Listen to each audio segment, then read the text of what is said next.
اعوذ باللہ من الشیطان الرجیم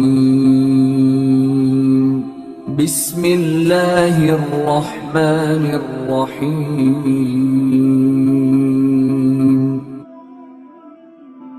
4 فرض کس طریقے سے پڑھیں گے؟ تو 4 فرض پڑھنے کا طریقہ کار آخر کے اندر تھوڑا مختلف ہوگا دونوں سنتوں سے، اور قاعدہ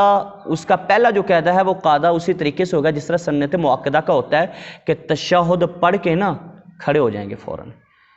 یعنی پہلی رکعت میں ثنا پڑھیں گے، تعوذ تسمیہ پڑھیں گے، سورۃ فاتحہ پڑھیں گے، کوئی صورت ملائیں گے پہلی رکعت کے اندر، اور رکوع اور سجود کریں گے اور کھڑے ہو جائیں گے دوسری رکعت کے لیے۔ دوسری رکعت میں تسمیہ پڑھیں گے، سورۃ فاتحہ پڑھیں گے، کوئی صورت ملائیں گے، اور رکوع سجود اور قاعدہ اولا جس کو قاعدہ واجب کہتے ہیں وہ کریں گے۔ پہلے قاعدہ کے اندر یعنی تشہد میں ہم پورا تشہد پڑھیں گے، درود پاک اس میں شامل نہیں کریں گے، اور فوراً تیسری رکعت کے لیے کھڑے ہو جائیں گے۔ تیسری رکعت میں ثنا نہیں ہوگی، تعوذ نہیں ہوگا، بسم اللہ پڑھ کے فقط سورۃ فاتحہ پڑھی جائے گی، سورۃ فاتحہ پڑھی جائے گی، ساتھ میں کوئی صورت